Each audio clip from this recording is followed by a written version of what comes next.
Good morning, boys and girls, moms and dads. I have a new story this week.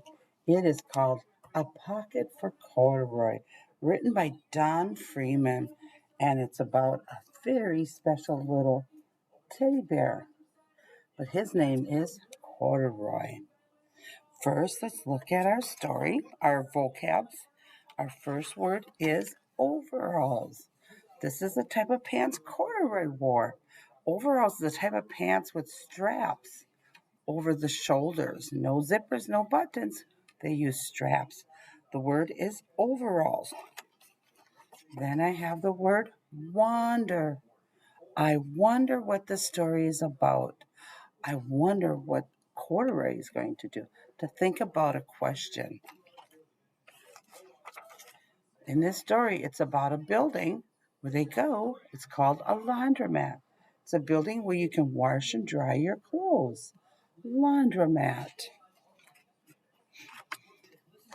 I have a rainbow here, but the word is called colorful. Colorful is something with many colors. A rainbow has many colors. And the last word is an artist. An artist is a person who creates art, who draws pictures or paints pictures, builds builds statues. They're artists. Okay, let's read our story. A pocket for corduroy. Glasses on here.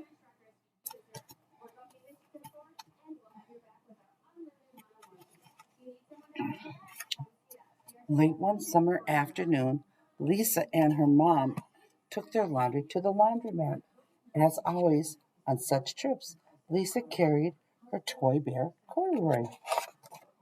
The laundromat was a very busy place at this hour. Now, Corduroy, you sit right here, Lisa says. I'm going to go help with our wash. Corduroy waited patiently. Then he suddenly perked up his ears. Lisa's mother was saying, make sure you take everything out of your pockets. Lisa, dear, you don't want your precious things to get all wet and soapy. Pockets, says Corduroy. I don't have a pocket. He slid off the chair. I must go find something to make a pocket, he said, and he began to look around.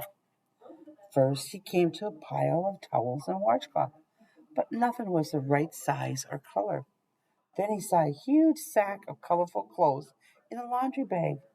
There ought to be something in there to make a pocket out of, he said. Without hesitating, he climbed inside the bag, which was filled with pieces of wet laundry. The dampness didn't bother Corduroy in the least. This must be a cave, he said happily. I've always wanted to live in a dark, cool cave. When the same time came for Lisa to fetch her bear, he was gone. Oh, Mommy, she exclaimed. Corduroy isn't here where I left him.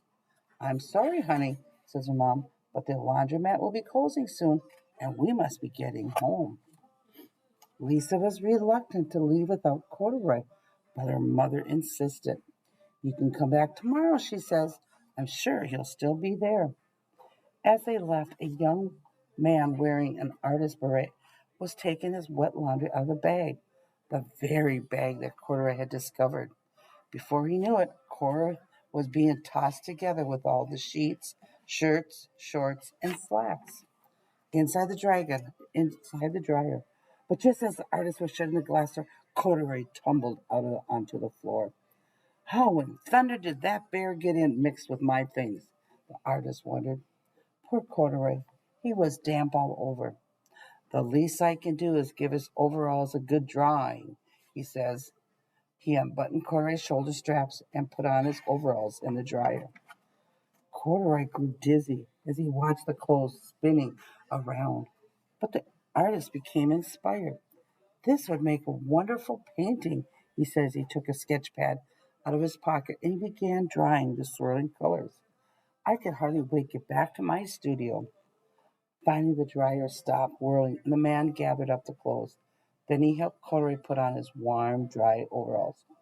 All at once, the manager at the laundromat called, closing time, everyone out.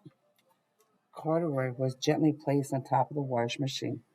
I wonder who that belongs to, said the artist as he was leaving. Seems to me he should have his name someplace. He's too fine a fella to be lost. As soon as the lights were turned off, Corey began his search. He was surprised to see something white glowing in the dark. Maybe it's snow. I always wanted to play in the snow. He accidentally tipped over the open filled box, and suddenly he was covered with soft, slippery snowflakes. Gradually, Corey began to slip and slide. Oh, what fun, he said with a smile. I've always wanted to slide down a steep mountain. His paws landed first in an empty laundry basket. This must be a cage, he said, peeking through the bars. I never want to live inside a cage like a bear in the movies. But by now, Corduroy felt drowsy, and soon he nodded off to sleep. Next morning, when the manager came to open the door of the laundromat, there was Lisa waiting. I left something here yesterday, she explained. May I look around? Certainly, said the manager. My customers are always leaving things. Lisa was searching under the chairs and back in the wash machine when she heard the manager call her. Is this what you've been looking for? Yes, yes, he's my best friend, shouted Lisa as she came running. She reached in, picked the quarter out of the basket. So this is where you've been, you little rascal. It's time I take you home. Lisa thanked the manager and ran out the door and down the street, holding Corduroy tightly in her arms. I thought I told you to wait for me, she said. Why did you wander away? I went looking for a pocket, Corduroy said. Oh, Corduroy, why didn't you tell me you wanted a pocket? Lisa gave him an affectionate hug.